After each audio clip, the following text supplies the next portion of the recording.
Prevista e puntuale come una cartella esattoriale è arrivata la protesta dei dipendenti di Cafarsetti fuori e dentro il palazzo, in contemporanea con la seduta del Consiglio Comunale.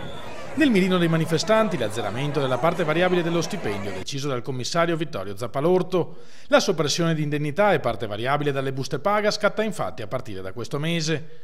Dalle 15 in poi Cafarsetti è stata letteralmente assediata dai dipendenti che hanno dato vita a una rumorosa espressione di dissenso.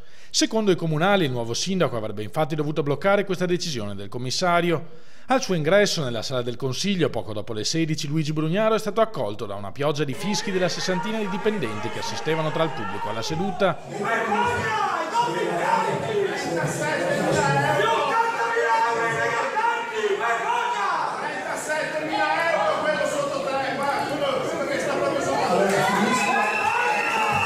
È la prima vera contestazione subita dal nuovo primo cittadino. In apertura di consiglio la presidente Ermelinda Damiano ha lasciato la parola a un rappresentante dei lavoratori. La richiesta alla giunta è stata di impegnarsi per ripristinare il finanziamento del fondo di produttività.